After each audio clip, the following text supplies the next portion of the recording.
أعوذ بالله من الشيطان الرجيم بسم الله الرحمن الرحيم قد أفلح المؤمنون الذين هم في صلاتهم خاشعون والذين هم عن اللغو معرضون۔ آج 18واں روزہ ہے تو 18ویں پارے کا مختصر خلاصہ بیان کیا جائے گا۔ دعا ہے کہ اللہ رب العزت عمل کی توفیق عطا فرمائے۔ سورۃ المومنون شروع ہو رہی ہے، مومنوں کا تذکرہ ہے۔ کامیاب ہو گئے مومنین، کون سے مومنین؟ جو نمازوں میں خشوع کرنے والے ہیں، اور فرمایا جو لغو باتوں سے اعراض کرنے والے ہیں، فضول باتوں کی طرف توجہ نہیں کرنے والے، اور جو زکوٰۃ ادا کرنے والے ہیں، شرمگاہوں کی حفاظت کرنے والے ہیں۔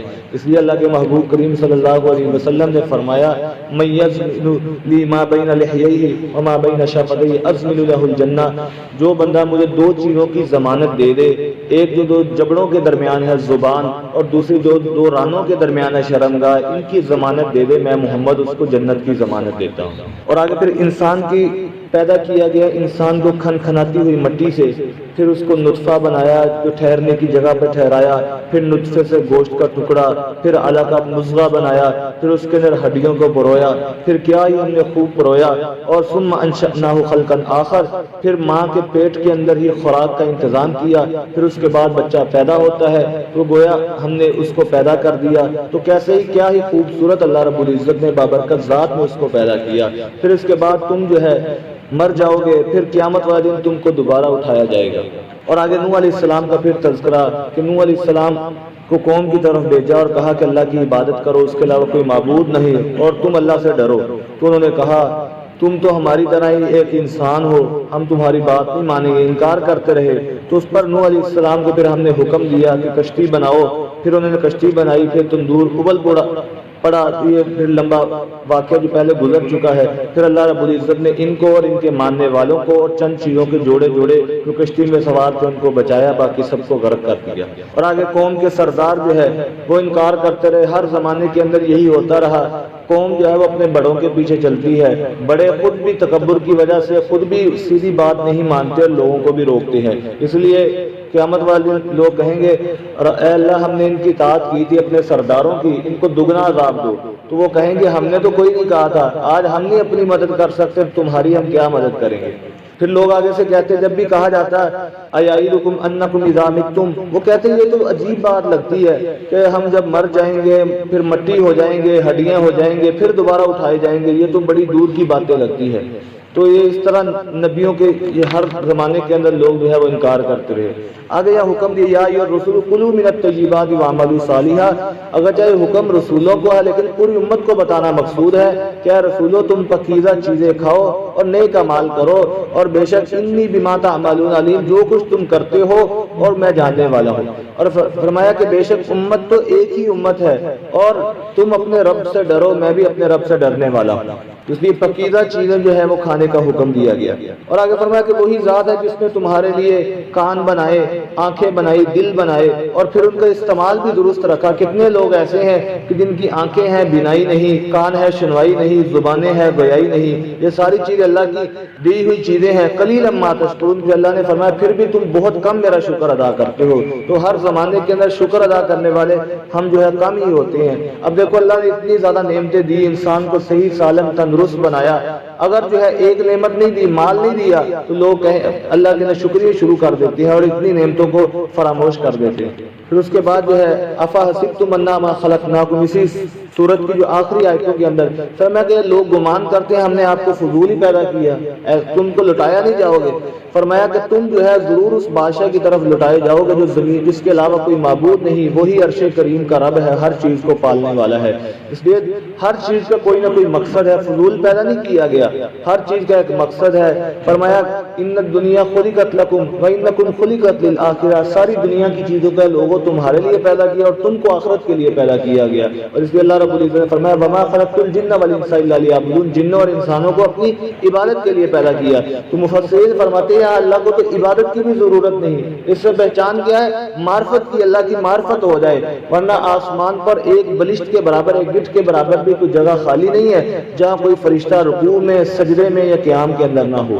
یہ ساری چیزیں، اور اس لیے آپ صلی اللہ علیہ وسلم جب معراج کی رات بیت المعمور پر گئے، بیت المعمور دیکھا جو بیت اللہ سے بالکل سامنے ہے. پوچھا جبریل یہ کیا چیز؟ فرمایا یہ بیت المعمور ہے، اور ادھر روزانہ 70,000 فرشتے جو ہے طواف کرتے ہیں، چکر لگاتے ہیں. دنیا کے اندر تو ایسا ہے لوگ بیت اللہ کے چکر لگاتے ہیں، بعض کوئی بندہ 2 مرتبہ چلا جاتا ہے، کوئی سال کے اندر 2 مرتبہ، کوئی زندگی میں کئی مرتبہ چلا جاتا ہے. فرمایا کہ وہاں روزانہ 70,000 فرشتے طواف کرتے ہیں، اور جس فرشتے نے ایک دفعہ طواف کر لیا پھر قیامت تک ان کی باری نہیں آئے گی. تو فرشتوں کی تعداد اتنی زیادہ ہے. ہر انسان کے ساتھ کتنے فرشتے جو ہے مقرر ہے، 2 کندھوں پر ہے، اور اس کے علاوہ بھی کچھ فرشتے انسان کی حفاظت پر مامور ہے، کچھ فرشتے اس بات پر مامور ہے جب بھی انسان اللہ کے محبوب پر درود پڑھتا ہے تو وہ اللہ کے محبوب کی بارگاہ میں پہنچا دیتے ہیں.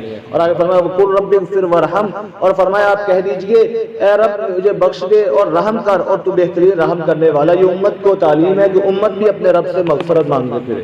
اور آگے جو ہے سورۃ النور جو ہے اس کے اندر بہت سارے احکام جو ہے وہ بادشاہوں کے متعلق، جو حکمرانوں کے متعلق یا اس طرح معاشرت کی چیزیں جو ہے وہ اس کے اندر ذکر کی گئی. فرمایا کہ یہ سورت نازل کی ہے، اور اس لیے حضرت عمر رضی اللہ تعالیٰ نے فرمایا کرتے تھے کہ اپنی عورتوں کو یہ سورت جو ہے وہ یاد کراؤ، اور اس لیے کہ اس کے اندر عورتوں کے متعلق بھی بہت سارے احکام ہیں، اور اس کے اندر سزائیں بھی متعین کر دی ہیں. فرمایا زنا کرنے والی عورت، زنا کرنے والے مرد، دونوں کو تم 100 کوڑے لگاؤ، جو اس سورت کے اندر ہے جب کوارے ہوں.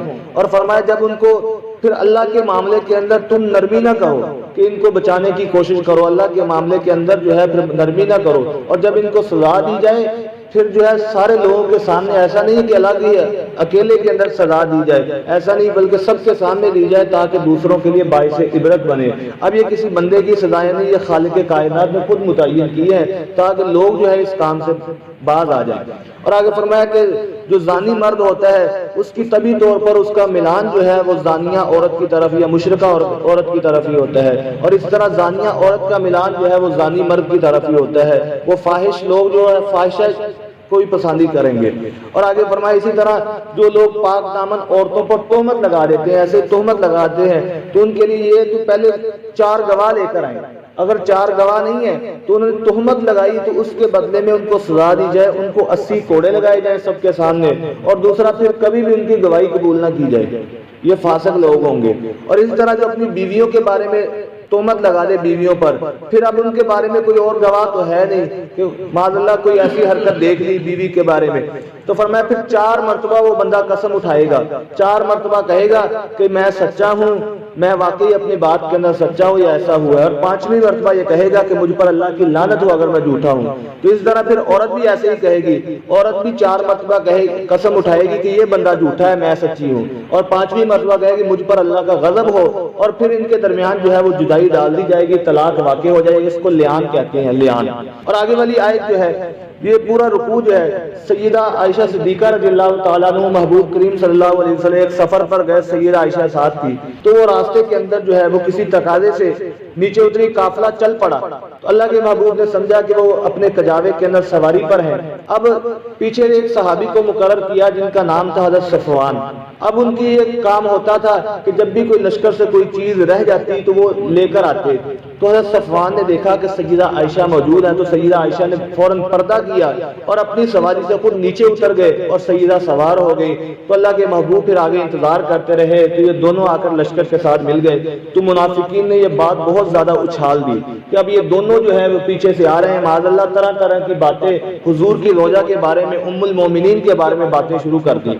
تو اس کے بارے میں اللہ رب العزت نے پھر سیدہ اللہ کے محبوب بھی بڑے پریشان ہوئے. اور بعض جو ہے ایمان والے جن میں حضرت مستہ کا نام آتا ہے، اور یہ حضرت ابو بکر صدیق رضی اللہ تعالیٰ عنہ کے رشتہ دار تھے. حضرت ابو بکر صدیق ان کو بڑی مدد بھی کیا کرتے، یہ غریب بھی تھے. اور بعض اور جو ہے ان کے دلوں کے اندر بھی منافقین نے اشکال ڈال دیا.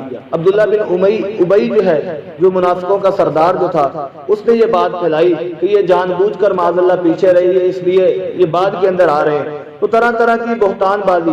تو سیدہ عائشہ صدیقہ رضی اللہ تعالیٰ جب یہ بات پہنچی تو سیدہ عائشہ جو ہے وہ اپنے باپ کے گھر کے اندر تشریف لے گئی، اور ہر وقت جو ہے وہ مصلے پر بیٹھے خالق کائنات کے سامنے رو رہی ہیں. تو اللہ رب العزت نے سیدہ عائشہ صدیقہ کی برات جو ہے ان کی گواہی جو ہے قرآن پاک کے اندر پورے ایک جو ہے رکوع نازل کر دیا، اور جن کے اندر فرمایا گیا کہ یہ جو لوگ بات کرتے ہیں یہ بہتان لگایا گیا ہے، اور اس کے لیے ان کی گواہی جو ہے وہ اللہ رب العزت نے آسمانوں سے دی. اور آگے فرمایا کہ اے ایمان والو، تم جو ہے شیطان کے راستے پر نہ چڑھو. جو شیطان کے راستے پر چلتا ہے تو شیطان جو ہے پھر کیا کرتا ہے, برائی کا کام حکم دیتا ہے اور بے حیائی کے کاموں کا حکم دیتے ہیں. اور آگے ولا یأتلی اولی الفضل, جب دیکھا پتہ چلا کہ سیدہ عائشہ صدیقہ کی برات اللہ رب العزت نے نازل کر دی ہے, تو ابو بکر صدیق نے قسم اٹھا لی کہ میں اب جو ہے ان کو جو دیتا تھا میں اب نہیں دوں گا. تو اس پر اللہ رب العزت نے آیت نازل فرمائی کہ فضل والے جن کو اللہ نے فضل عطا کیا ہے ان کو چاہیے کہ وہ دیں. تو انہوں نے پھر اپنی قسم کا کفارہ ادا کیا اور پھر دوبارہ جو ہے وہ ان کا جو ہے ان کو دینا شروع کر دیا. تو گویا یہ آیت جو ہے وہ ابو بکر صدیق رضی اللہ تعالیٰ عنہ کے بارے میں نازل ہوئی. اور آگے چند چیزیں آداب معاشرہ. اے ایمان والو, تم کسی کے گھر میں داخل نہ ہو جاؤ یہاں تک کہ اجازت لو, اور اجازت کے بعد یہ فرمایا کہ ان پر سلام کرو. بعض دفعہ انسان کے اس لیے فرماتے اپنے گھر کے اندر بھی جایا جائے تو کم از کم جو ہے یہاں تو سلام کر کے, یا بعض دفعہ جو ہے ایسی جو ہے فرمایا کہ کوئی حرکت کر کے, مثال کے طور پر کوئی کھانس کر جایا جائے, تو بعض دفعہ کوئی بہن جو ہے یا والدہ ایسی حالت کے اندر ہوتی ہے سر پر دوپٹہ نہیں ہوتا, پھر شرمندگی ہوتی ہے. تو اس لیے کسی کے گھر کے اندر جانا ہے تو فرمایا پھر اجازت لے کر جاؤ, اجازت کے بغیر نہیں جاؤ. اور اگر کہا جائے لوٹ جاؤ تو پھر تم لوٹ آؤ, اور یہی تمہارے لیے بہتر ہے. اگر کوئی بندہ موجود نہیں ہے پھر گھر سے آ جاؤ. اور آگے فرمایا حکم دے دیجئے مومن مردوں کو کہ وہ اپنی نگاہوں کو جھکا کر رکھیں اور شرمگاہوں کی بھی حفاظت کریں, یہ ان کے لیے پاکیزہ ہے. اور بے شک اللہ رب العزت جو کچھ وہ کرتے ہیں جاننے والے ہیں. اور ایمان والی عورتوں کو بھی حکم دے دیجئے کہ وہ بھی اپنی نگاہوں کی حفاظت کریں, اس لیے کہ جس طرح مردوں کو حکم ہے اور اس طرح عورتوں کو بھی حکم ہے. اللہ کے محبوب کے پاس ایک صحابی جو ہے عبداللہ بن ام مکتوم رضی اللہ تعالیٰ عنہ, وہ آنکھوں سے نبینا تھے. وہ ایک دفعہ آئے تو اللہ کے محبوب کی ازواج مطہرات میں سے بعض جو ہے زوجہ وہ ساتھ تھی, تو اللہ کے محبوب نے فرمایا پردہ کرو. تو کہیں یا رسول اللہ وہ تو نبینا ہے, وہ تو ہمیں نہیں دیکھ رہے. تو اللہ کے محبوب نے فرمایا کیا تم بھی نہیں دیکھ رہی؟ تو لہذا جس طرح مردوں کو حکم ہے اس طرح عورتوں کو بھی حکم ہے. اور آگے جو ہے فرمایا کہ اللہ آسمان اور زمین کا نور ہے اور اللہ رب العزت کے لیے ساری چیزیں ہیں. اور آگے فرمایا آپ دیکھتے نہیں ہو کہ جتنی بھی چیزیں ہیں آسمان اور زمین میں, اور سارے کے سارے یہ پرندے صفے باندھ کر اپنے رب کی تسبیح بیان کرتے ہیں. اور ان کی تسبیح جو ہے فرمایا ان کی تسبیح جو ہے ہر ایک کی الگ الگ تسبیح. صبح کے وقت دیکھا کرو جو پرندے جو ہے چہچہاتے ہیں وہ اپنے مالک کی تسبیح بیان کر رہے ہوتے ہیں. اور آگے فرمایا کہ اے ایمان, تین حالتیں ایسی ہیں کہ جن کے اندر حکم دیا گیا کہ تمہارے غلام بھی ہوں یا اس طرح خادم بھی ہو, ان صورتوں کے اندر اجازت لے کر جاؤ. اور فرمایا ان میں سے ایک جو ہے سونے کے وقت ہوتے ہیں, ان سونوں کے وقت کے اندر بھی فرمایا کہ حکم ہے کہ اجازت لے کر جانا چاہیے. کہ بعض دفعہ انسان جو ہے فرمایا کپڑے اتارے ہوتے ہیں یا اس طرح آرام کے لیے, وَحِينَ تَضَعُونَ ثِيَابَكُم مِّنَ الظَّهِيرَةِ, یا بعض دفعہ جو ہے انسان کرتا اتار لیتا ہے ظہر کے وقت جو ہے, یا اس طرح عشاء کے بعد جو ہے وہ اجازت لے کر جانا چاہیے. یہ ثلاث اوقات لکم, یہ تین اوقات بیان کر دیے. اس لیے سے ایک بات یہ معلوم ہوتی کسی بھی گھر کے اندر جو ہے فرمایا کہ جانا اجازت لے کر جانا. اور دوسرا یہ کسی بھی چیز کے اندر کسی کی پرائیویسی کے اندر انسان کو دخل اندازی نہیں دینی چاہیے. اور آج کل جو ہے اسی طرح کسی کی کوئی چیز جو ہے بغیر اجازت کے استعمال کرنا, کوئی ڈائری ہو یا اس طرح آج کل موبائل ہوتا ہے, تو یہ چیزیں جو ہے فرمایا اس کی اجازت کے بغیر انسان کو. اور مومن کی یہ شان ہے کہ مومن جو ہے وہ مومن بھائی کی ٹو کے اندر نہیں رہتا, اس کے عیبوں کو تلاش کرنے کے لیے نہیں نکلتا. اگر جو کسی کے عیبوں کے پیچھے پڑتا ہے تو اللہ رب العزت قیامت والے دن اس کے عیبوں کو ظاہر کریں گے.